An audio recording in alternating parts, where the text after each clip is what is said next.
Hello everyone, I am Rudramurthy. Welcome all of you to Rudra Physics Classes. आज आप लोग के साथ मैं नीट और एम्स में आए कुछ क्वेश्चंस न्यूमेरिकल प्रॉब्लम के बारे में डिस्कस करूंगा। ये जो वीडियो है पूरी तरह से मेडिकल एंट्रेंस एग्जाम के लिए मैंने बनाया। इसके बाद जो वीडियो आएगा वो आईआईटी मेंस के लिए बनाऊंगा मैं नेक्स्ट वीडियो। तो जैसे कि आपको मालूम कि हर साल एक या दो question unit dimension and measurement से आता है। एक तो डायमेंशन वाला पार्ट होता है और सेकंड पार्ट आपका होता है आपका एरर वाला पार्ट होता है। अगर आप थोड़ा सा भी सही तरीके से स्टडी करेंगे तो इन क्वेश्चनों को आराम से बना लेंगे और आपका जो है ईजिली जो है 5 से 10 नंबर आपको ईजिली ऐसे मिल जाएगा। अगर आपको इनसे रिलेटेड कॉन्सेप्ट को समझना है तो मेरे ऑलरेडी 6-7 वीडियो अवेलेबल हैं, उनको आप सर्च करके देख सकते हैं। तो उसमें काफ़ी कुछ डिटेल्स मैंने बताया है। आज जो मेडिकल एंट्रेंस एग्जाम में जो क्वेश्चंस आए हुए हैं यूनिट डायमेंशन एंड मेजरमेंट के, उनको मैं बताऊंगा। एक आपका लॉन्ग प्रोसेस मेथड भी है, लेकिन लॉन्ग प्रोसेस मेथड के बजाय मैं आपको शॉर्ट ट्रिक मेथड पर ज़्यादा फोकस करूंगा, है ना। लॉन्ग ट्रिक मेथड भी ठीक है, वो ज़्यादा इंपॉर्टेंट है, उसी के बेस पे शॉर्ट ट्रिक बनता है।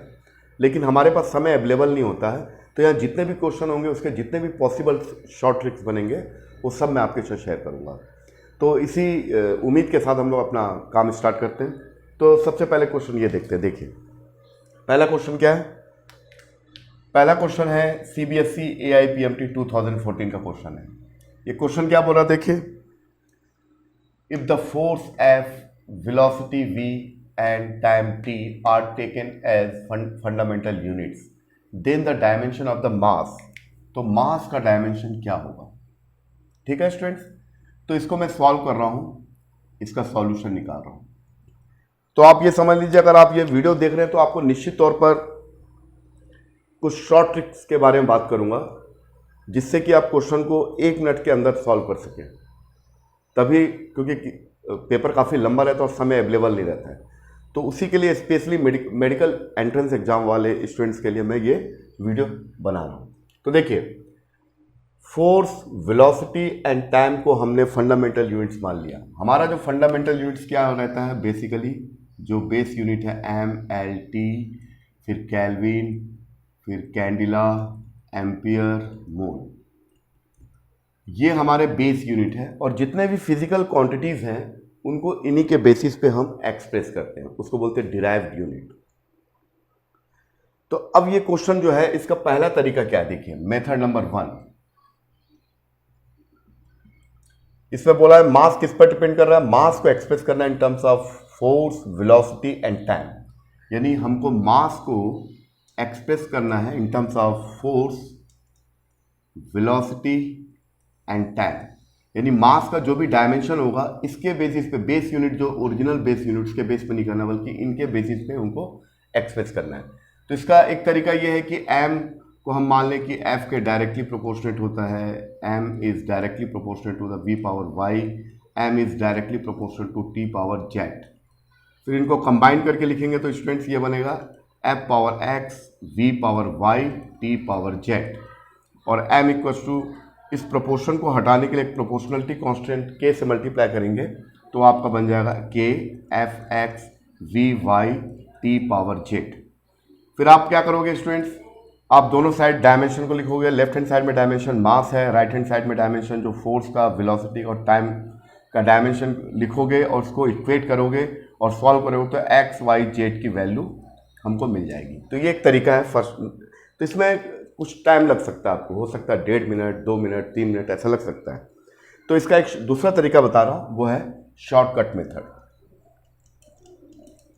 शॉर्टकट मेथड क्या है, इसका शॉर्टकट मेथड क्या है, शॉर्टकट मेथड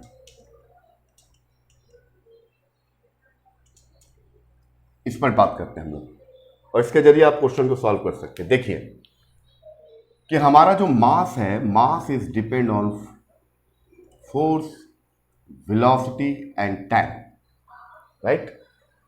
तो फोर्स का डायमेंशन पहले लिखिए। डायमेंशन ऑफ द फोर्स होता है dimension of the mass, product of the dimension of the mass and acceleration.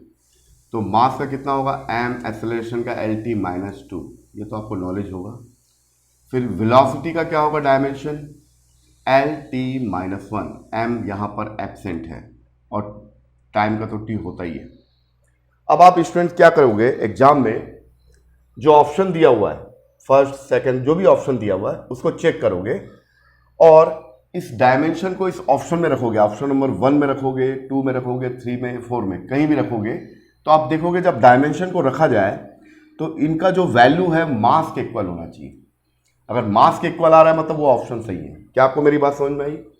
यानी फोर्स, वेलोसिटी और टाइम का डायमेंशन आप निकाल के इस ऑप्शन में रखोगे तो जिस ऑप्शन में इनका जो मल्टीप्लिकेशन करने के बाद जो फाइनल आंसर आएगा ये किसके इक्वल होना चाहिए, should be equal of the mass, तो वो ऑप्शन सही होगा। तो ये इसका शॉर्ट ट्रिक है। चलिए करके दिखाता हूं मैं।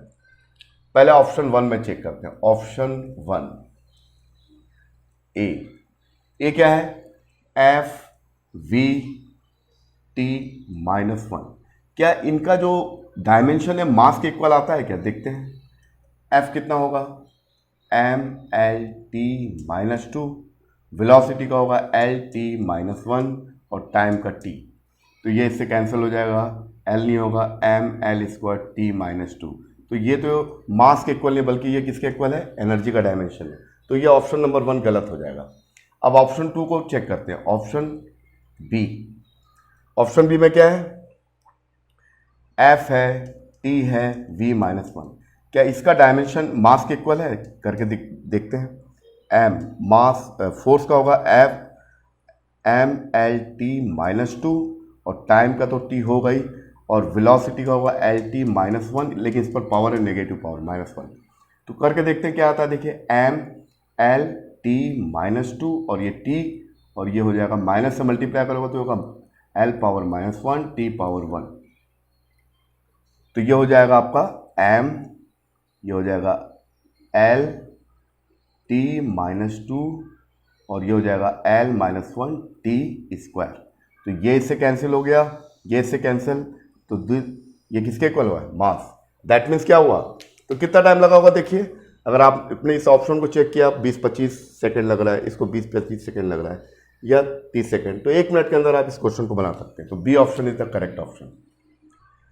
क्योंकि एग्जाम में हमको ट्रेडिशनल तरीके से करने का टाइम अवेलेबल नहीं होता है, इसलिए इस प्रकार के तरीकों को आप अपना सकते हो। इसमें भी वही आंसर आएगा जो आप ट्रेडिशनल तरीके से करोगे। ओके, अब हम आते हैं मेडिकल एंट्रेंस एग्जाम के AIPMT का 2011 का क्वेश्चन देखते हैं। चलिए, ये आपको क्लियर हो गया होगा। तो हमको इसको ट्रेडिशनल मेथड के बजाय हमको शॉर्ट ट्रिक मेथड से इसको करके हम इजीली सॉल्व कर सकते हैं। चलिए अगला, उसके बाद नेक्स्ट क्वेश्चन है 2011 का CBSE AIPMT, the dimension of the μ0 ε0 whole power -12। इस क्वेश्चन को प्रीवियस वीडियो में भी मैंने डिस्कस किया था, फिर भी यहाँ पर AIPMT में आया तो एक बार फिर मैं आपको बता रहा हूँ इनमें से कौन सा इसका डायमेंशन होगा। तो इसके लिए भी हम क्या करेंगे, देखिए एक तो आपका ट्रेडिशनल तरीका है, ट्रेडिशनल मेथड। ट्रेडिशनल मेथड क्या है हमारा, ये है, एक्चुअली हम पूछा है what is the dimension of the μ0 ε0 power -12। यहां पर μ0 क्या है, परमिएबिलिटी ऑफ फ्री स्पेस, यानी मैग्नेटिक कांस्टेंट है ये। और ε0 क्या है, ε0 is the permittivity of free space, permittivity of the free space है। तो आप क्या करोगे, μ0 का डायमेंशन निकालोगे, ठीक है, जो भी आएगा उसको लिखोगे, फिर ε0 का डायमेंशन लिखोगे, जो भी आएगा उसको लिखोगे, फिर दोनों को मल्टीप्लाई करोगे, ठीक है। मल्टीप्लाई करने के बाद जो भी आएगा उसका नेगेटिव -12 पावर लोगे, तो फिर आपका आंसर आ जाएगा। तो ये एक तरीका ये है। तो आपको अंदाजा लग रहा होगा कि इस तरीके से बना होगा तो आपको कितना समय लग जाएगा, मेरे ख्याल से काफ़ी समय लग जाएगा। तो इसका एक और तरीका है, और वो तरीका काफ़ी कारगर भी है और आप उसको जानते भी हैं। किस टाइप का कोई भी आएगा तो आपको समझ में आना चाहिए ये किसी ना किसी फिजिकल इक्वेशन में ये आया होगा टर्म्स। तो उस बेसिस पे इसको बना सकता हूँ। चलिए मिटाता हूँ और इसको शॉर्टकट मेथड में बनाता हूँ। किससे बनाता हूँ? Shortcut method. शॉर्टकट मेथड मतलब क्या है? हमारा समय बचेगा। ये जो mu naught epsilon not terms है वो कहीं ना कहीं आता होगा किसी न किसी इक्वेशन में। आप ध्यान दीजिए, आपको मालूम होगा कि जब electromagnetic wave travels in a vacuum or air according to the Maxwell electromagnetic theory। Maxwell ने बताया कि जब कोई भी इलेक्ट्रोमैग्नेटिक वेव किसी वैक्यूम या एयर में ट्रेवल करता है तो जो इसकी स्पीड होती है वो मैक्सिमम होती है, और यही स्पीड होती है नेचर की स्पीड। इस नेचर में जो एक्सट्रीम स्पीड होती है वो स्पीड ऑफ द लाइट, और कोई भी मटेरियल पार्टिकल उस स्पीड को अचीव नहीं कर सकता according to the theory of relativity. तो ये बहुत इंपॉर्टेंट चीज़ है, आपने क्लास 12 में पढ़ा होगा। इलेक्ट्रोमैग्नेटिक वेव्स का एक टॉपिक भी है। वो क्या है कि जब इलेक्ट्रोमैग्नेटिक वेव्स एयर या वैक्यूम में ट्रेवल करता है तो उस कंडीशन में जो उसकी स्पीड ऑफ इलेक्ट्रोमैग्नेटिक वेव, इसको हम एक्सप्रेस करते हैं mathematically mu naught epsilon not. और इसमें म्यू नॉट की जो भी न्यूमेरिकल वैल्यू म्यू नॉट और एप्सिलॉन नॉट की न्यूमेरिकल वैल्यू को रखोगे तो ये आएगा आपका 3 × 10⁸ मीटर पर सेकेंड, और ये किसके इक्वल हुआ? Mu naught epsilon not. ये बहुत फेमस इक्वेशन है मैक्सवेल का। इससे ये साबित होता है कि लाइट का मतलब होता है इलेक्ट्रोमैग्नेटिक वेव और इलेक्ट्रोमैग्नेटिक वेव्स का मतलब होता है लाइट। दोनों में कोई फर्क नहीं है। मैक्सवेल ने ही सबसे पहले इस्टेब्लिश किया था कि हमारा जो सोलार सिस्टम में जो लाइट है, इस नेचर में दो ही चीज़ है, या तो लाइट है या फिर मटेरियल है। ठीक है, तो जो लाइट होता है, लाइट का मतलब होता है इलेक्ट्रोमैग्नेटिक वेव। जैसे पहले एक्सरे के बारे में हमको नॉलेज नहीं था, तो अननोन रेज, तो उसका नाम मैंने रख दिया एक्स रेज, अननोन रेज। लेकिन बाद में मालूम चले कि एक्सरे जो होता है वो बेसिकली क्या है? वो इलेक्ट्रोमैग्नेटिक वेव है। तो जब भी इलेक्ट्रोमैग्नेटिक वेव या लाइट किसी वैक्यूम या एयर में ट्रेवल करेगा तो जो इसकी स्पीड होगी वो इतनी होगी, और ये एक्सट्रीम स्पीड होती है। इससे ज़्यादा स्पीड नेचर में किसी भी मटेरियल पार्टिकल की नहीं हो सकती, क्योंकि फोटोन का मास 0 होता है। The rest mass of the photon is the 0। तो जिसका मास 0 होगा वो लाइट की स्पीड से फ्लाइट कर सकता है, अदरवाइज नहीं कर सकता। तो ये आपका होगा। इसके जो पार्टिकल्स होते हैं उसको बोलते हैं फोटॉन्स पार्टिकल्स, और फोटॉन्स पार्टिकल का रेस्ट मास 0 होता है, तो इसलिए इसकी स्पीड सबसे ज़्यादा होती है। तो ये फार्मूला मिल गया। इसको हम लोग सी से रिप्रेजेंट करते हैं। सी the speed of the light, तो ये म्यू नॉट एप्सिलॉन नॉट आ गया स्टूडेंट्स। अब आपको क्लियर हो गया कि ये टर्म्स कहाँ रिपीट हुआ है। देखिए ये आ गया, इसको इधर ले जाइए। म्यू नॉट एप्सिलॉन नॉट, ये इक्वेशन तो आप अच्छी तरह जानते हो। Speed of the light, speed of the light का मतलब होता है LT-1। जब भी स्पीड आएगा LT-1 लिखोगे, और जहाँ एक्सेलरेशन आएगा वहाँ लिखोगे LT⁻²। और फंडामेंटल यूनिट्स आपको नॉलेज है, तो डायमेंशन किसी भी फिजिकल क्वांटिटी का लिखना बहुत आसान है, बहुत इजीली कोई भी लिख सकता है।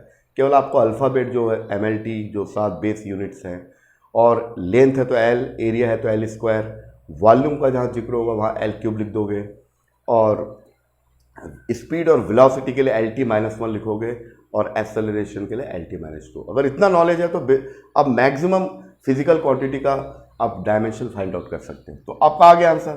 तो यहाँ पर क्या बोल रहा है? नेगेटिव पावर बोल रहा है। यहाँ पर क्या बोल रहा है? नेगेटिव पावर बोल रहा है। तो कोई बात नहीं, तो यहाँ पर नेगेटिव चाहिए तो इसको रिवर्स कर दो आप। ये हो गया mu naught epsilon not power half, ये आपका आ गया LT-1 या L-1T। अगर एग्जाम में ऐसा पूछा जाता, कहाँ है क्वेश्चन ये, तो तब इसका ऑप्शन ये होता है, लेकिन इसका नेगेटिव पावर, तो रिवर्स करो इसको। Mu naught epsilon not, negative power करोगे, इसको उल्टा कर दोगे तो ये क्या होगा? ये भी रिवर्स हो जाएगा, ये L पॉजिटिव होगा, T-1। तो इसका सही आंसर क्या होगा? देखिए स्टूडेंट्स, ये हो गया LT-1, right. B option is the correct option. क्या आपको मेरी बात समझ में आई? तो ये सब बहुत ही इजी तरीके से आप शॉर्टकट मेथड से बना सकते हो, बशर्ते आपको उस फिजिकल क्वांटिटी का कोई आपको इक्वेशन याद होना चाहिए जहां पर उस फिजिकल क्वांटिटी का जिक्र किया गया है। तो आप इजीली ऐसे बहुत सारे क्वेश्चन बना सकते हो। इसके प्रीवियस वीडियो में मैंने बहुत सारे क्वेश्चन डिस्कस किया था। तो खैर हम लोग आज बेसिकली मेडिकल एंट्रेंस एग्जाम में जो क्वेश्चन है उन्हीं को डिस्कस कर रहे हैं। अब नेक्स्ट क्वेश्चन 2017 का डिस्कस करते हैं। तो ये आपको क्लियर हो गया, ये इसको मैंने कॉन्सेप्ट के साथ समझाया। वैसे इसको बनाने में आपको 30 से 25 सेकेंड नहीं लगेंगे, उससे ज़्यादा नहीं लगेगा अगर आपको ये इक्वेशन बनता है तो। ओके, नाउ आगे देखते हैं। चलिए आगे हम देखते हैं। ये मेडिकल एंट्रेंस एग्जाम 2017 में आया था। इस क्वेश्चन को देखते हैं। देखिए इसमें वही तरीका अप्लाई करोगे, देखिए कितना आपको अच्छा लगेगा, मजा आ जाएगा। बोला हाँ ये बढ़िया तरीका। A physical quantity of the dimension of length, यानी एक फिजिकल क्वांटिटी का डायमेंशन लेंथ होना चाहिए that can be found out C the speed of the light, capital G, gravitational constant, and ये क्वांटिटी दिया E²/4πε0, where e the charge of electron and epsilon naught अभी जिक्र किया था permittivity of the free space, C the value velocity of the speed of the light, ji the universal constant and gravitation, and E the charge. तो इसको भी आपको करना है। तो आपको करने का तरीका क्या, शॉर्टकट मेथड क्या है, हम सीधा शॉर्टकट मेथड में ही आते हैं। शॉर्टकट मेथड देखिए, यानी जो आपका a physical quantity of the dimension length, यानी इन तीनों के कॉम्बिनेशन है, जिसमें ये भी आ रहा है, जिसमें E²/4πε0 आ रहा है, C आ रहा है और ग्रेविटेशनल कांस्टेंट आ रहा है, इनके कॉम्बिनेशन से जो भी बनेगा उसका जो डायमेंशन होगा किसके इक्वल होगा, लेंथ। ये मैंने मार्क किया है, आपको बात समझ में आ गई होगी। E²/4πε0 ये एक फिजिकल क्वांटिटी है, इसको इसके साथ मिलाएंगे C और G, तो इनका जो भी कॉम्बिनेशन होगा A B C D, जो भी कॉम्बिनेशन आप चूज करोगे वो किसके इक्वल होना चाहिए, लेंथ के इक्वल। तो जो जिस ऑप्शन में लेंथ के इक्वल आएगा वो ऑप्शन आपका करेक्ट होगा। तो इसके लिए आपको क्या करना है कुछ नहीं करना है आपको, पहले जो ये मेंशन किया उसके डायमेंशन को लिख लेते हैं। यानी लेंथ को अपन को कैसे लिखना है, E²/4πε0 C और G। तो इनके कॉम्बिनेशन को कैसे लिखोगे कि इसका जो डायमेंशन है वो लेंथ के इक्वल होगा। तो बात समझ में आ गई। अब चलिए, तो पहले हम ई क्या है, E charge of electron is the charge का मतलब होता है Q। तो करंट का फॉर्मूला क्या होता है, current is the charge upon time, तो Q is equal to IT। तो चार्ज का डायमेंशन क्या होगा स्टूडेंट्स, करंट का होगा एम्पियर और टाइम का होगा T, तो AT लिखोगे। तो जहां भी Q या E आया है वहां पर लिखोगे AT। ए का मतलब होता है एम्पियर और T का मतलब है टाइम। ओके, तो ये आपका E आ गया। अच्छा, उसके बाद सी के बारे में तो नॉलेज है कि सी का जो डायमेंशन होगा स्पीड ऑफ द लाइट, तो वही उसका डायमेंशन इस स्पीड के डायमेंशन के इक्वल होगा। ठीक है, इसको भी लिख दिया मैं। अब हमको परमिटिविटी निकालना है, ये थोड़ा निकालना है, इसको निकाल लीजिए। तो इसको कैसे निकालेंगे, हमारे पर कूलॉम्स लॉ का फॉर्मूला है 1/4πε0 और Q1 Q2/R²। तो ये तो मैथमेटिकल कांस्टेंट है, इसका कोई मतलब नहीं है, डायमेंशन इसका कोई रोल नहीं होता है। तो हम लोग लिखेंगे F = Q1 Q2/ε0 R²। तो ε0 की वैल्यू कितनी हो जाएगी, ε0 हो जाएगा Q1 Q2/FR²। तो अगर आप ध्यान से देखोगे तो इसका डायमेंशन तुरंत निकाल लोगे। Dimension of the ε0 is dimension of the product of the charges and dimension of the force and dimension of the R²। ठीक है, अब चार्ज का क्या होता है, Q1 का होगा 80, Q2 के लिए भी 80 होगा, अपॉन फोर्स का क्या होगा M × A, M के लिए कैपिटल M और एक्सेलरेशन के लिए LT-2 और R² square of the distance का मतलब होगा L²। तो ε0 का डायमेंशन कितना आ गया आपको, तो ये होगा A²T² अपॉन ये हो गया ML⁻3T-2। ठीक है, तो ये इसको थोड़ा सा लिखते हैं अपन। तो ये हो जाएगा स्टूडेंट m पावर -1, m के बाद l लिखेंगे l पावर -3 और t -2 यहाँ पर प्लस हो जाएगा, t पावर 4 हो जाएगा और a स्क्वायर ऑलरेडी है। ये हो गया आपका एप्सिलॉन नॉट। ठीक है, अब कैपिटल G का निकालना है। कैपिटल G का डायमेंशन आपको चाहिए, तो कैपिटल G का चाहिए, चलिए निकाल लेते हैं। कैपिटल G का कैसे निकालते हैं? कैपिटल G का कितना होगा? कैपिटल G का निकालना है तो ग्रेविटेशनल फॉर्मूले से आप निकाल सकते हैं, m1 m2 upon are square. तो ये कैपिटल G हो जाएगा स्टूडेंट्स, ये f into R square upon m1 m2। तो डायमेंशन ऑफ द G का मतलब होगा dimension of f and dimension of R square और dimension of product of masses m1 m2 तो खैर ये निकल जाएगा तुरंत। ये फोर्स का होगा mlt-2, डिस्टेंस का स्क्वायर है तो एल स्क्वायर हो जाएगा और ये हो जाएगा m, एक m कैंसिल हो गया। तो फाइनली हमारे पास जो रिजल्ट आएगा वो इस टाइप का आएगा। m ऊपर जाएगा तो होगा m पावर -1 और ये l पावर 3 और t पावर -2। तो सबसे पहले आप क्या है कि जो भी इसमें क्वांटिटी का जिक्र किया गया एप्सिलॉन नॉट, कैपिटल G और C, इसका डायमेंशन लिख लोगे और इस ऑप्शन में रखोगे।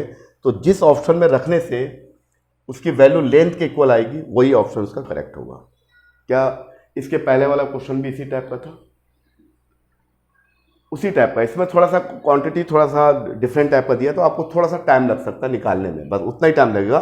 उसके बाद आप इसको ऑप्शन 1 2 3 4 तो देखोगे फर्स्ट ऑप्शन नहीं मिलेगा, सेकंड में मिल जाएगा, सेकंड में तो थर्ड में, अगर थर्ड में नहीं मिल रहा है तो आपको करने की जरूरत नहीं, फोर्थ होगा। यानी आपको 3 तक दौड़ना है, मैक्सिमम 3। हो सकता है कभी कभी ऐसा भी होगा कि फर्स्ट ऑप्शन में वैसे ही आंसर आ जाएगा। कभी कभी क्या होता है बी ऑप्शन तक पहुंचोगे तब आंसर आ गया और सी ऑप्शन में करने के बाद भी नहीं आ रहा है तो उसके बाद आगे करने की जरूरत नहीं, आप सीधा डी ऑप्शन टिक लगा दोगे क्योंकि फिर वही होगा। ठीक है, तो हम लोग करके दिखाता हूं मैं आपको। तो हम लोग क्या करते हैं कि जो वैल्यू है उसको लिख लेते हैं अपन स्टूडेंट्स।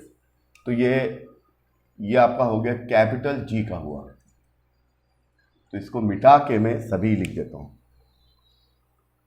ठीक है, कैपिटल G का कितना हो गया? कैपिटल G का हो गया m पावर -1 l पावर 3 और t -2। एप्सिलॉन नॉट का ये हो गया, G का ये हो गया और C का तो ये हो गया और E का ये हो गया। इन सभी को हम यहां पर रखेंगे तो आपका आंसर आ जाएगा। देखिए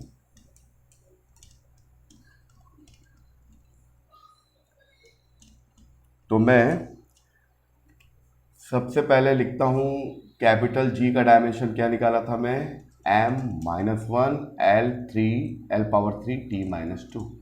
ये G का निकाला था स्टूडेंट्स। फिर स्पीड ऑफ द लाइट का था lt-1 और क्या चाहिए था अपन को? एप्सिलॉन नॉट का चाहिए था। एप्सिलॉन नॉट इसका निकाला था मैं m-1 l power -3 t power 4 a square, ये आपका ये। और चार्ज का मैं बताया था Q या E, ये जहां भी इसका डायमेंशन लिखोगे तो एम्पियर इंटू टाइम ऐसा लिखोगे, बस आपका आंसर आ गया। अब इन सब चीज़ों को आप ऑप्शन में रखते जाओगे तो आपका आंसर आ जाएगा। तो चलिए सबसे पहले ऑप्शन फर्स्ट को चेक करते हैं। ऑप्शन फर्स्ट को चेक कर लेते हैं। क्या देखिए ऑप्शन फर्स्ट को चेक करते हैं। लिखा हुआ ऑप्शन फर्स्ट क्या है? यह है 1/c² और यहां पर दिया है e² upon capital G 4 pi epsilon not, ऐसा दिया है। क्या इसका डायमेंशन यहां पर जो पूछ रहा है यहां पर अ physical quantity of the dimension of the length, क्या लेंथ के इक्वल है यानी L के इक्वल आता है क्या? अगर आ रहा है तो फर्स्ट ऑप्शन सही है, नहीं तो फिर B को चेक करेंगे। चलिए करके दिखाता हूं। तो ये इसको मैं कर रहा हूं C का मतलब क्या हुआ देखिए स्टूडेंट, lt-1 इसका होल स्क्वायर कर लीजिए। E का मतलब क्या हुआ, AT का स्क्वायर करना अपन को, यानी a² t² आएगा अपॉन G का मतलब क्या हुआ देखिए, G है m-1 l power 3 T minus two, ये जी हुआ। और ये 4 पाई का तो कोई मतलब नहीं है क्योंकि ये मैथमेटिकल कांस्टेंट है, तो इसका कोई यूज़ नहीं होगा, डायमेंशन में इसका कोई रोल नहीं होता। हम लोग किसको यूज़ करेंगे? Epsilon not. एप्सिलॉन नॉट का कितना होगा? एप्सिलॉन नॉट का होगा m power -1 l power 3 t power 4 a square. इसको करके देखते हैं क्या आता है। देखिए ये होगा 1/l square T minus two, और ये इसको सॉल्व करेंगे तो ये आएगा a square T square m power, ये हाँ ठीक है, कैपिटल G, और ठीक है, ठीक, हाँ करके देख लेते हैं। चलिए तो ये आपका हो गया a स्क्वायर टी स्क्वायर आ रहा है नीचे, और ये नीचे आएगा आपका m पावर -2, और l आएगा आपका, ये l कैंसिल हो जाएगा, और l कैंसिल हो जा रहा है, इसका मतलब क्या हुआ? l तो आ ही नहीं रहा है, मतलब फर्स्ट ऑप्शन को करने का कोई मतलब ही नहीं है। देखिए l कैंसिल हो जा रहा है, और हमारा क्या है कि जो भी हम वैल्यू रखेंगे वो l के इक्वल आ रहा है, तो इसमें l ही कैंसिल हो जा रहा है, तो इसको आगे करने का मतलब ही नहीं, इसको मिटा दो। अब बी, ऑप्शन बी चेक करते हैं, ऑप्शन बी चेक करते हैं। चलिए आपको समझ में आई मेरी बात? जहां एल आ ही नहीं रहा, उसकी संभावना ही खत्म हुई, तो ऑप्शन ए तो होगा ही नहीं। अब चलिए ऑप्शन बी को देखते हैं, ऑप्शन बी चेक कर रहे हैं। ऑप्शन बी क्या लिखा हुआ है? ऑप्शन बी लिखा हुआ है 1/c square G e square upon 4 pi epsilon naught. इसको देखते हैं तो 1/c का मतलब होगा आपका ये l, सीधा लिख दो स्क्वायर करके, l square T minus two. Okay, इसके पर पावर हाफ भी है, इस पर पावर हाफ है, पावर 1/2। जी का कितना है देखिए, इसको ठीक से लिख देते हैं। जी का होगा आपका m power -1 l power 3 t minus two, ये हो गया जी। और e का कितना है स्टूडेंट्स? e का मतलब होता है 80, a स्क्वायर टी स्क्वायर, इसको स्क्वायर कर दीजिए। उसके बाद 4 पाई का कोई मतलब नहीं है, एप्सिलॉन नॉट को लिखोगे। एप्सिलॉन नॉट का मतलब हो गया -1 l power -3 t power 4 a square. अब इसको करके देखते हैं, और पावर लगा है हाफ, पावर कितना है? हाफ। अब देखिए मास से मास कट गया, और ये l पावर 3 ये तो कटेगा नहीं, इसका मतलब इसमें कुछ पॉसिबिलिटी है कि आ सकता है, ये देखते हैं। ये टी स्क्वायर और टी पावर -2 ये कैंसिल हो गया है, ए स्क्वायर कैंसिल हो गया, तो हमारे पास जो बचा है 1/l स्क्वायर टी पावर -2, और यहाँ पर क्या बचेगा? l क्यूब, और यहाँ का प्लस हो जाएगा, +3 हो जाएगा ये, और नीचे हो जाएगा टी पावर 4। तो देखिए, और ये पावर हाफ है, तो ये हो जाएगा 1/l स्क्वायर टी -2, और ये हो गया l पावर 6 टी पावर 4, और ये हो जाएगा हाफ। इस पावर को अंदर ऑपरेट करोगे तो कितना हो जाएगा? 1/l स्क्वायर टी -2, और ये हो जाएगा आपका l पावर 6, और 1/2 से मल्टीप्लाई करो तो इंटू 1/2, और नीचे भी मल्टीप्लाई 4 इंटू 1/2, तो फाइनली आंसर क्या आएगा देखिए 1/l स्क्वायर टी -2, और ये हो जाएगा l पावर, ये इससे कैंसिल होगा 3, l पावर 3, और ये हो जाएगा t पावर 2, ये 2 स्क्वायर, तो ये t इससे कैंसिल हो गया, ये इससे कैंसिल, यहाँ पर l बचा, तो फाइनल आंसर क्या आ गया? l। That means B option is the correct. तो आपको समझ में आई मेरी बात? तो अभी मैंने मेडिकल एंट्रेंस एग्जाम के 3 क्वेश्चंस को मैंने डिस्कस किया, अभी और बताऊंगा इसके बाद और भी क्वेश्चन जो प्रीवियस ईयर में आ चुके हैं। तो इन सभी में मैंने आपको शॉर्ट ट्रिक मेथड से समझाया इसको, कि अगर आपके समय अवेलेबल नहीं है, आप उसी तरीके से बनाने से ज़्यादा आपको फायदा मिलेगा, बाकी दूसरे तरीके से नहीं मिल पाएगा आपको। दूसरे तरीके से आप क्या है, आपका टाइम वेस्ट हो जाएगा। तो इस टाइप का जब भी क्वेश्चन आएगा तो आप इस तरीके को अप्लाई कर सकते हो। तो उम्मीद है कि एक क्वेश्चन आपको समझ में आ गया होगा, फिर इसके बाद और भी क्वेश्चन डिस्कस करते हैं। तो आप चाहे तो इसको उतार लीजिए।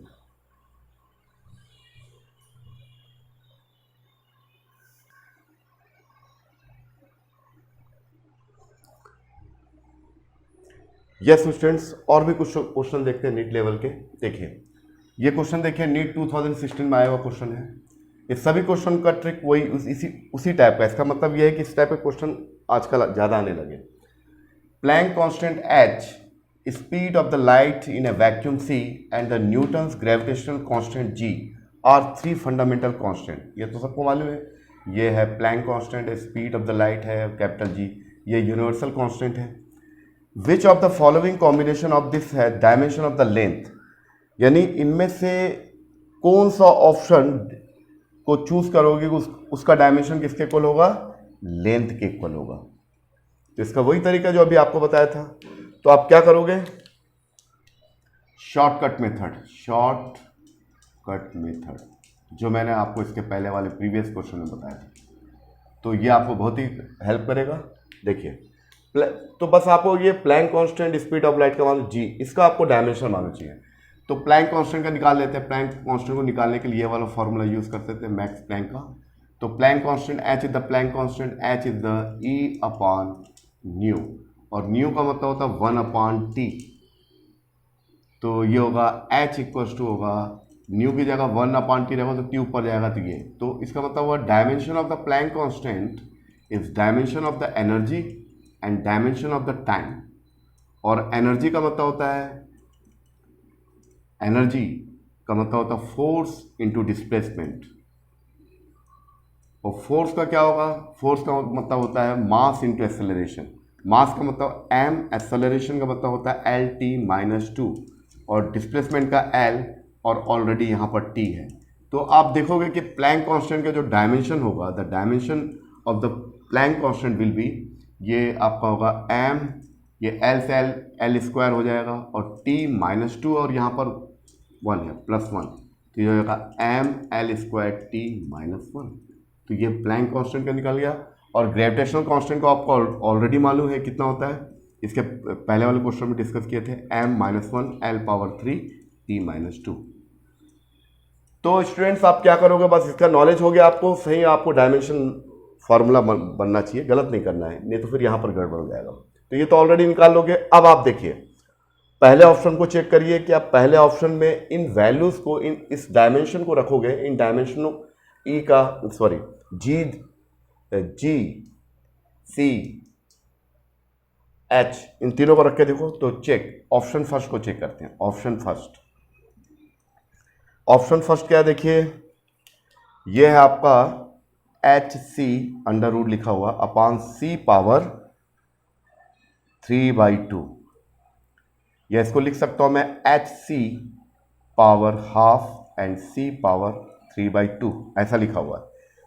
तो आप देखिए कि इसका जो डायमेंशन है, इसका डायमेंशन किसके इक्वल होना चाहिए, क्या लेंथ के इक्वल आ रहा है क्या? अगर लेंथ के इक्वल आ रहा है तो आप फर्स्ट ऑप्शन सही होगा, अगर नहीं आ रहा तो फिर बी को चेक करोगे। तो पहले फर्स्ट को चेक कर लेते हैं, चलिए। तो प्लैंक कांस्टेंट का क्या है, the dimension of the Planck constant, ये आपको अभी निकाल के दिखाया, ये हो गया mL²T-1, ठीक है।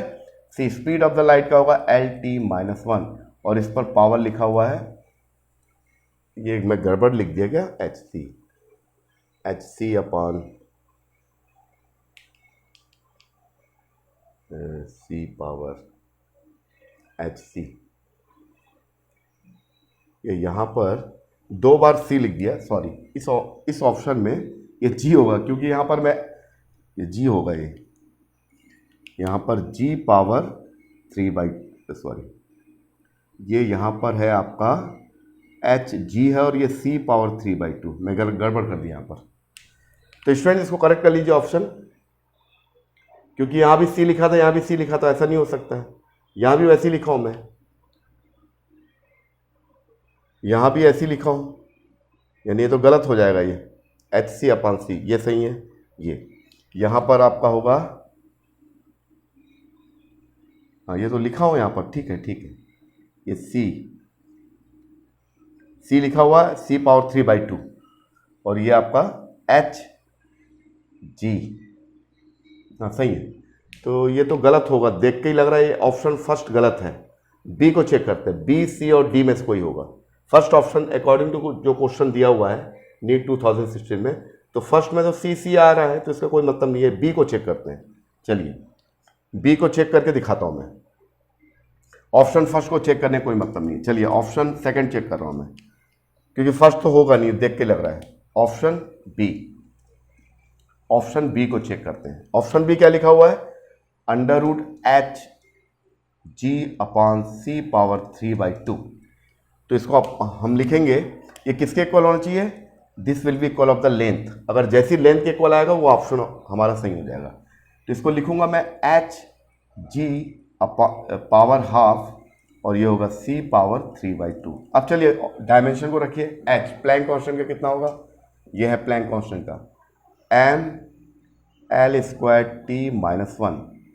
ये हो गया प्लैंक। ग्रेविटेशनल कांस्टेंट का होगा m-1 L⁻3T-2 और इस पूरे का क्या होगा आपका 1/2। और c का क्या है आपका? c का L(T-1) होता है, इस पर पावर 3/2 लिखोगे। अब आप इसको सिंप्लीफाई करिए तो देखिए, सबसे पहले तो ये मास वाला तो ये इससे कैंसिल हो गया, ठीक है। फिर उसके बाद L³ ये होगा, हाँ चलिए करके देखते हैं। तो मास तो कैंसिल हो गया, यहां पर आ गया L⁻L²L, तो ये हो गया 5 और यहां पर हो गया आपका T⁻³ और यहां पर पावर हाफ बचा। और यहां पर स्टूडेंट्स बचेगा आपका क्या है? L⁻3/2 और T⁻³ इसको आप सिंप्लीफाई करोगे, देखिए क्या आएगा? L⁻5/2 इसको मल्टीप्लाई करिए यहां पर और T⁻³ अपान L⁻3/2 और T⁻³ अब देखिए थोड़ा यहां लिखते हैं, ठीक है। आपने इसको नोट कर लिया होगा, इसको मिटाता हूं मैं। अब देखिए, तो यहां पर अपना क्या है? इस ऑप्शन में रख रहा हूं मैं सभी डायमेंशन को, तो क्या आ रहा है? ये आ रहा है L⁻5/2 आया और यहां पर आया T⁻³ और नीचे आ रहा है L⁻3/2 और T⁻³ तो ये तो कैंसिल हो गया। तो यहां पर बचा L⁻5/2 और ये ऊपर जाएगा तो क्या हो? -3/2। तो अगर वैसे ही देखो तो कितना आ जा रहा है? ये हो जाएगा, ये 1 आ गया, यानी L, यानी B option is the correct option. B is the correct option. तो क्या आपको मेरी बात समझ में आ गई? यानी आप हर ऑप्शन में डायमेंशन को रखोगे HC और जो भी डायमेंशन दिया G, और देखोगे कि उसको रखने से किसमें उसकी वैल्यू लेंथ के इक्वल हो रही है। जिसमें लेंथ के इक्वल होगी वही ऑप्शन आपका करेक्ट होगा। इस टाइप के 2-3 क्वेश्चन मैंने आपको डिस्कस करके बताया। मैंने इस टाइप क्वेश्चन आते हैं। अब हम नीट 2019 का, पिछले साल एक क्वेश्चन नीट 2019 में यूनिट से दिया हुआ है, इस क्वेश्चन को डिस्कस करते हैं। देखिए, ये आपको समझ में आ गया होगा, है ना। आपको हर ऑप्शन को चेक करना है। चेक करने में कितना लगेगा? 20 सेकेंड, 20 सेकेंड, 20 सेकेंड, यानी कितना हो गया? 20, 60 सेकेंड। 1 मिनट के अंदर आप चेक करके टिक लगा सकते हो। चलिए, अब हम लोग डिस्कस करेंगे नेक्स्ट क्वेश्चन, वो 2019 में आया है। ये क्वेश्चन क्या है देखिए, the unit of the thermal conductivity. इसमें से कौन सा, और यूनिट को कैसा दिया है? ये लिखा है जूल मीटर पर kelvin, kelvin -1, joule metre inverse या m⁻⁻1 केल्विन -1। फिर यहां वाट लिखा हुआ, watt is the unit of the power, metre kelvin -1, watt metre -1 या m-1 के -1। तो देखिए ये बड़ा इजी क्वेश्चन है, इसको तो ऐसे निकाल लोगे आप। देखिए, तो आपको मालूम है कि ये आपका हीट से रिलेटेड क्वेश्चन है, हीट से। तो किसी भी रॉड की जो लेंथ है, मान लीजिए रॉड की लेंथ कितनी है आपकी?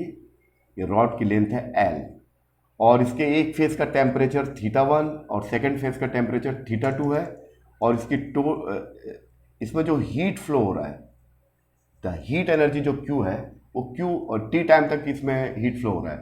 तो इसका जो फॉर्मूला बनता है Q = होता है डायरेक्टली प्रोपोर्शनेट टू द, इसका जो दोनों फेस के टेम्परेचर के डायरेक्टली प्रोपोर्शनेट होता है, और इसका area of cross section A, और कितने टाइम तक फ्लो हो रहा है, टोटल लेंथ। तो इसको अपन लिखेंगे तो Q यहाँ प्रोपोर्शन को हटाने के लिए कांस्टेंट से मल्टीप्लाई करें, प्रोपोर्शनलिटी कांस्टेंट, θ1 - θ2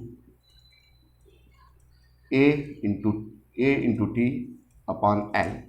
तो ये K का क्या होगा यूनिट?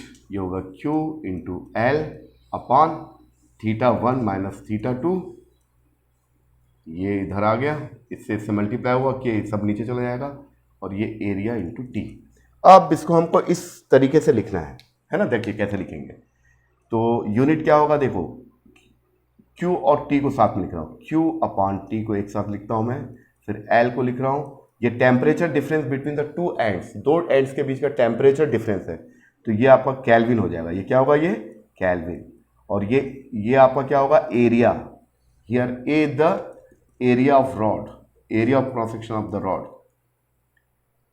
जिस रॉड में हीट फ्लो हो रहा है उसका एरिया ऑफ क्रॉस सेक्शन कितना, तो एरिया का डायमेंशन क्या होगा, एम स्क्वायर। और ये टाइम है, टाइम को मैंने यहां यूज कर लिया। और कुछ बचा है क्या, नहीं। और ये एल को भी मैं लिख सकता हूं, क्या मीटर लिख सकता हूं, क्योंकि हमको एमएलटी फॉर्म में नहीं लिखना है बल्कि सिस्टम में लिखना है, सीजीएस या एमकेएस ऐसा ही सिस्टम में दिया हुआ है। तो ये एम से एम कैंसिल हो गया, तो ये के कितना हो गया, ये है heat energy per unit time, इसको बोलते हैं इसको बोलते हैं पावर। ये क्या हो गया, ये पावर। और ये नीचे क्या आ गया, केल्विन। और फिर यहां पर मीटर बचा हुआ। पावर का यूनिट क्या होता है, unit of the power is the watt upon kelvin metre. तो इसको हमको ऑप्शन को देख के ध्यान रखना है। तो वाट किस में आ रहा है, इसमें आ रहा है वाट। ये ए और बी तो होगा नहीं, सी और डी ही हो सकता है, वाट। उसके बाद मीटर इनवर्स, तो मीटर ऊपर जाएगा इनवर्स में हो जाएगा। फिर उसके बाद केल्विन भी क्या होगा, ये भी इनवर्स। तो D option is the correct option. तो बड़ा इजी क्वेश्चन था जो नीट 2019 में दिया था, इसको आप 30 सेकंड के अंदर निकाल सकते हो। तो स्टूडेंट मेरी बात आपको समझ में आ रही है। तो आज का जो वीडियो है स्पेशली उन स्टूडेंट्स के लिए जो नीट और एम्स की तैयारी कर रहे हैं। यूनिट एंड डायमेंशन से 2 क्वेश्चन जरूर आते हैं, मिनिमम 1 क्वेश्चन तो आता ही है, कभी कभी 2 क्वेश्चन भी देता है। तो 2 क्वेश्चन का वेटेज क्या आपको अच्छी तरह से मालूम है, और ये ज़्यादा डिफिकल्ट टॉपिक नहीं है। यूनिट डायमेंशन मेजरमेंट बहुत ही इजी टॉपिक है, उसको केयरफुली पढ़ना पड़ता है। अगर आपको इसमें से कोई भी कॉन्सेप्ट को समझना है तो मेरे 6 से 7 वीडियो इस पर बेस्ड है, उनको आप देख सकते हैं। अगर आपको एरर में कोई प्रॉब्लम तो एरर एनालिसिस के 4 वीडियोस हैं। अगर आपको डायमेंशन लिखने का फॉर्मूला चाहिए उसके भी अवेलेबल हैं। तो आप उस वीडियो के हेल्प से इस टाइप ऑफ प्रॉब्लम को मैंने बहुत ही अच्छी तरीके से समझाया, और वही चीज़ आज आपको यहाँ बता रहा हूँ। ठीक है, तो इसके बाद और भी क्वेश्चन डिस्कस करते हैं। इसको आप उतार लीजिए इसको।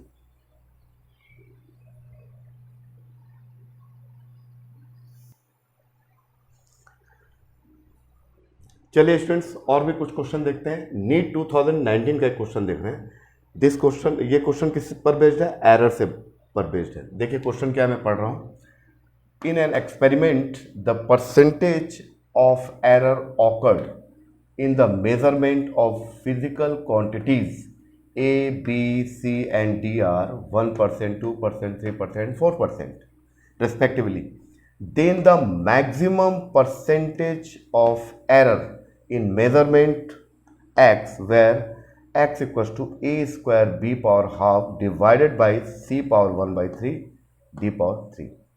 ये क्वेश्चन एक फिजिकल रिलेशन दिया हुआ है और इसमें हर क्वांटिटी में कुछ अनसर्टेनिटी दी हुई है। परसेंटेज एरर दिया हुआ 1%, 2%, 3% एंड 4%। तो आपको इस पूरी फिजिकल क्वांटिटी का percentage error, maximum possible percentage error find out करना है। बहुत इजी क्वेश्चन है ये। अगर आपको इससे रिलेटेड, मैं तो अभी आपको समझा दूंगा ये क्वेश्चन, आपका आंसर भी आ जाएगा।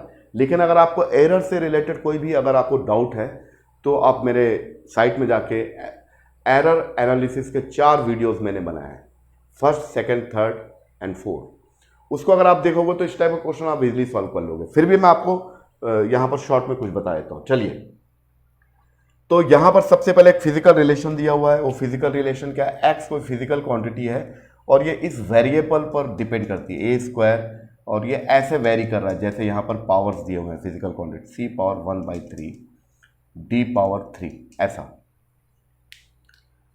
तो इसका ये है कि चाहे कोई भी प्रोडक्ट में हो, चाहे जेड अगर मान लीजिए ए इंटू बी में है प्रोडक्ट के फॉर्म में, तो इसमें जो फ्रैक्शनल एरर होगा, the fractional error in Z, ये होगा इन दोनों के सम के इक्वल होगा। पहली बात तो ये। सेकंड ये है कि अगर मान लीजिए कोसेंट के फॉर्म में ए अपॉन बी, डिवीजन के फॉर्म में, तब भी फ्रैक्शनल एरर इतना ही होगा। 100 से मल्टीप्लाई करेंगे तो परसेंटेज एरर निकल जाएगा। तो फ्रैक्शनल एरर इन जेड, और जेड कैसे फॉर्मेट में दिया, ए अपॉन बी, तब भी इतना ही होगा, चाहे डिवीजन हो चाहे प्रोडक्ट हो, दोनों कंडीशन में इसका एक ही फॉर्मूला, उनका जो फ्रैक्शनल एरर जो होगा, उसका जो fractional error in Z is the sum of the fractional error in individual physical quantity.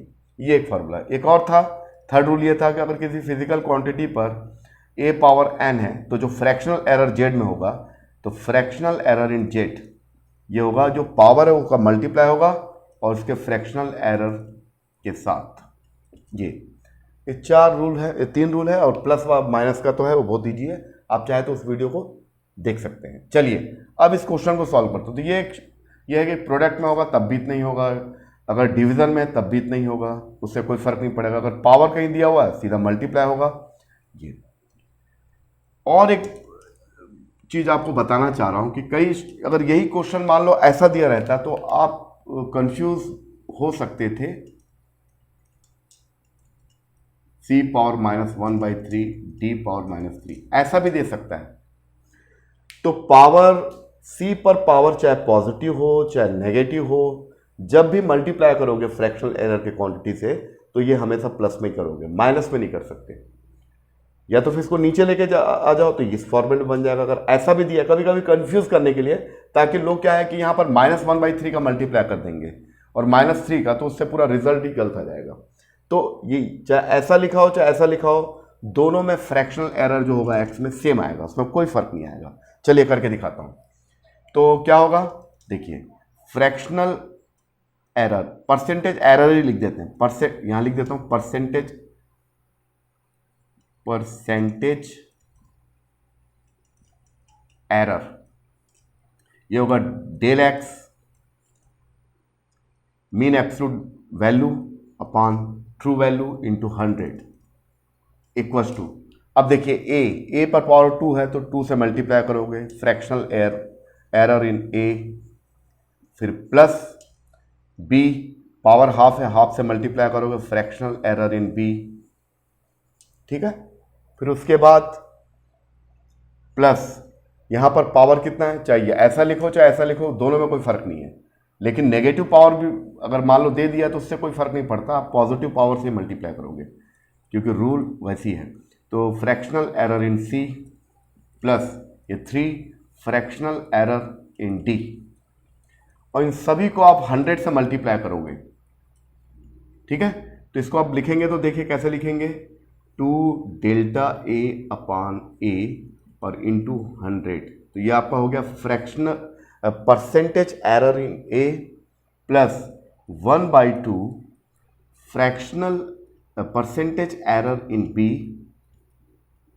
ठीक है, plus 1/3 fractional error in percentage error in C, and finally होगा 3 परसेंटेज एरर इन डी।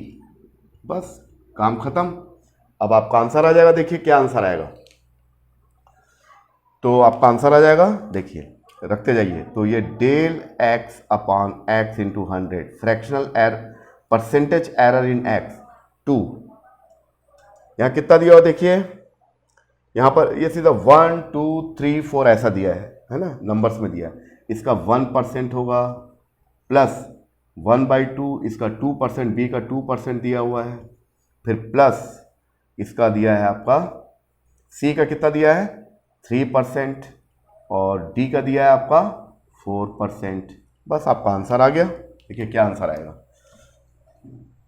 आपका आंसर आएगा, the answer will be, आपका answer ये होगा, देखिए the percentage error in x,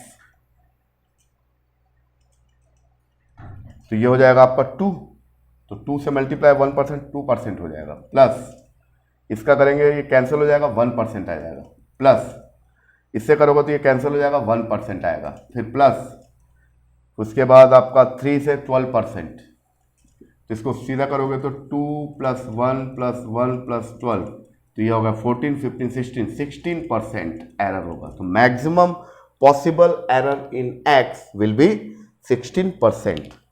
16%, ये B option is the correct. तो इस टाइप के क्वेश्चन बहुत ही ईजी रहते हैं, इनको आप इजीली सॉल्व कर सकते हैं। चलिए नेक्स्ट क्वेश्चन देखते हैं, एम्स में आया हुआ क्वेश्चन देखते हैं। चलिए एम्स में क्वेश्चन आए, उसको अपन डिस्कस कर लेते हैं। एम्स और नीट का लेवल एक ही रहता है, थोड़ा उसमें एजर्शन और रीज़न वाले क्वेश्चन बढ़ा देता है, बाकी तो लेवल सेम रहता है, इसमें कोई फर्क नहीं पड़ता। एम्स में एजर्शन और रीज़न वाले क्वेश्चन थोड़ा रहते हैं, तो मेरे ख्याल से वो आप उनको सबको यूनिफाइड यानी एक ही टाइप का कर दे रहा है, आप तो एक ही साथ एग्जाम होगा एम्स के लिए वो। खैर चलिए इस पर चलते हैं। ये क्वेश्चन क्या है देखिए, मैं पढ़ रहा हूँ। मैं एम्स 2008 में आ चुका था। Speed of the ripples on the surface of the water, किसी भी वाटर के सरफेस में जो रिपल्स बन रहे हैं वो डिपेंड करता है surface tension sigma, density rho and wavelength lambda, the square of the speed v is the proportional to. तो ये 4 ऑप्शन दिया हुआ, इसमें से क्या होगा? उसका शॉर्ट ट्रिक लगाइए जो मैंने आपको बताया, शॉर्ट कट मेथड। इसको लगाने का तरीका क्या है, जो 2-3 क्वेश्चन मैंने डिस्कस किया है, इसका तरीका क्या है? बहुत ईजी है। पहले तो जो आपका surface tension of the water depends on the surface tension, the speed of the v, यानी v किस पर डिपेंड करता है? ये आपका डिपेंड करता है the speed v of the ripples of surface water depend on surface tension. Surface tension को t से रिप्रेजेंट करते हैं। सरफेस टेंशन सिग्मा बोल रहा है, सिग्मा सरफेस टेंशन पर डिपेंड कर रहा है, और किस पर कर रहा है? डेंसिटी रो पर डिपेंड कर रहा है, और वेवलेंथ लेमडा पर डिपेंड कर रहा है। तो पूछ रहा है कि v स्क्वायर ये किसके प्रोपोर्शनल होगा? 4 ऑप्शन दिया हुआ है। अगर इसमें पूछ रहा है the square of the speed v is the proportional, the square of the speed is the proportional, A B C में से क्या होगा? बहुत इजी क्वेश्चन है। इस टाइप ऑफ क्वेश्चन को मैंने डिस्कस भी किया है, और ऐसे क्वेश्चन बहुत ही इजीली आप 30-45 सेकेंड में लगा सकते हो। ठीक है, कैसे करोगे आप? कुछ नहीं है, सबसे पहले आप सरफेस टेंशन क्या होता है? सरफेस टेंशन का डायमेंशन निकाल लीजिए। Surface tension, dimension of the surface tension, तो ये तो बहुत ईजी है। सरफेस टेंशन होता है किसी भी लिक्विड के फ्री सरफेस में force acting per unit length. Force का होता है m/L/T-2, ये तो नॉलेज है, और L कैंसिल हो जाएगा तो m/T-2, ये सरफेस टेंशन आ गया। अब हमको चाहिए density. Rho is the density, density का मतलब मास पर यूनिट वॉल्यूम, मास पर यूनिट वॉल्यूम। मास का होगा m, वॉल्यूम जहां भी आएगा L3 लिख दोगे तो कितना हो जाएगा? ml-3। अब लेमडा का क्या होगा? लेमडा का मतलब होता है वेवलेंथ, और जहां भी वेवलेंथ होगा क्या लिखोगे? L लिखोगे, बस। अब देखिए ऑप्शन फर्स्ट को चेक करते हैं। ऑप्शन फर्स्ट को चेक कर रहे हैं। ऑप्शन फर्स्ट, क्या यहां रखने से इसमें जो भी डायमेंशन होगा वह स्पीड के स्क्वायर के इक्वल होगा क्या? अगर होगा तो यही सही होगा, अगर नहीं होगा तो आगे बढ़ते हैं। ऑप्शन ए को चेक करते हैं। ऑप्शन ए को चेक करते हैं। चलिए ऑप्शन ए को, तो क्या लिखा हुआ? सिग्मा, सरफेस टेंशन है, डेंसिटी है, रो। इसको चेक करते हैं। सिग्मा का मतलब क्या हुआ? सिग्मा कहाँ है भाई? सिग्मा ये है आपका sigma, dimension of the sigma surface tension, ये है m/T-2। ओके, डेंसिटी क्या लिखा हुआ है? ml-3, और लेमडा का मतलब L। अब देखिए क्या आ रहा है, इसको मैं थोड़ा ऊपर लिख देता हूं। ये शॉर्टकट मेथड से आप बना सकते हैं।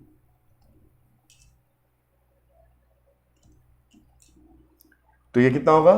Sigma upon rho L equals to, ये m से m कैंसिल हो जाएगा, ठीक है, तो ये आपका आ जाएगा T⁻³ अपान, ये हो जाएगा L⁻1 है, L⁻²। अब देखिए क्या होगा, ये L ऊपर जाएगा और T यहाँ पर T-2 है, मैं 3 लिख दिया, सॉरी, T-2 है, चेक कर लीजिए, T-2 है और ये L⁻² आएगा, बिल्कुल सही है। तो L² और T⁻² आए। इसको अगर मैं ऐसा लिखूंगा तो L⁻1 और इसका होल स्क्वायर, और ये किसके इक्वल होता है? डायमेंशन ऑफ स्पीड और वेलोसिटी और इसका स्क्वायर, यानी आपका first option is the correct. The first option is the correct. देखिए आप कितने इजी तरीके से बिना किसी ट्रेडिशनल मेथड के आप सही आंसर तक पहुंच सकते हैं। तो ये तरीका आपको मैंने सिखाया अभी। चलिए, तो ये आपको क्लियर हो गया। ये एरर वाला क्वेश्चन था, ये तो डायरेक्ट मेथड से, इससे पर बेस्ड 2-3 क्वेश्चन बता चुका हूं। अब थोड़ा सा एक क्वेश्चन और डिस्कस कर लेते हैं जो एनसीईआरटी टेक्स्ट बुक में दिया हुआ है, इसको आपको बता रहा हूं। देखिए क्या है, ये क्वेश्चन को भी जानना जरूरी है। एक क्वेश्चन मैं आपको एडिशनल बता रहा हूं। जो एनसीईआरटी टेक्स्ट बुक में दिया हुआ। देखिए क्या है, यहां पर दिया है कि जो जी की वैल्यू है, जी की value 6.67 into 10⁻11 newton metre square KG -2 है। इसको मेरे को लिखना है सेंटीमीटर क्यूब ग्राम -1 सेकेंड -2, इस फॉर्मेट में लिखना है। तो कैसे लिखेंगे अगर ऐसा पूछा है हमसे। अब देखो जी क्या है, ये आपका हो गया जी की value 6.67 into 10⁻11 newton metre square KG -2। ये आपका एसआई सिस्टम में इसका ये यूनिट हुआ और इसका मैग्नीट्यूड, ये यूनिवर्सल ग्रेविटेशनल कांस्टेंट है। इसको मुझे एक्सप्रेस करना है सीजीएस में, तो सीजीएस में करूंगा तो क्या होगा 6.67 इंटू 10, इसका मैग्नीट्यूड भी चेंज हो जाएगा, ये वैल्यू थोड़ा बदल जाएगी। न्यूटन को क्या लिखूंगा, आपको मालूम 1 न्यूटन की वैल्यू होती है 10⁻5 डायन, तो यहां लिखोगे 10⁻5 डायन।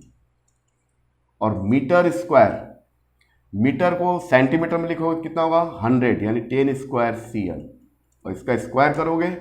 और केजी, केजी को ग्राम में एक्सप्रेस करेंगे तो 1000 यानी 10⁻3 ग्राम, इसका -2। तो इसका मैग्नीट्यूड कितना होगा 6.67 इंटू 10⁻11, और ये आपका होगा 10⁻5, और ये हो गया +4 यहाँ लिख देता हूँ, और ये हो गया ऐसे इसको ऐसे लिखते हैं इंटू 10⁻5 डायन, और ये हो जाएगा आपका होगा इंटू 10⁻4 सेंटीमीटर स्क्वायर इंटू 10⁻6 ग्राम स्क्वायर। लेकिन यहां पर डायन उन में नहीं पूछा है, देखिए, तो वही आपको चेंज करके दिखा देता हूं मैं।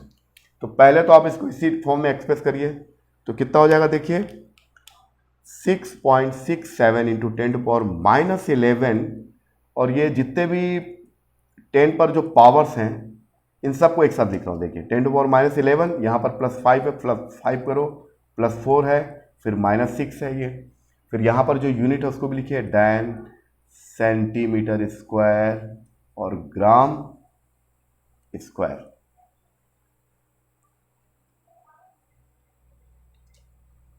ग्राम -2 होगा स्टूडेंट, यहाँ पर ग्राम -2 होगा, ग्राम -2 यहाँ पर होगा ग्राम -2।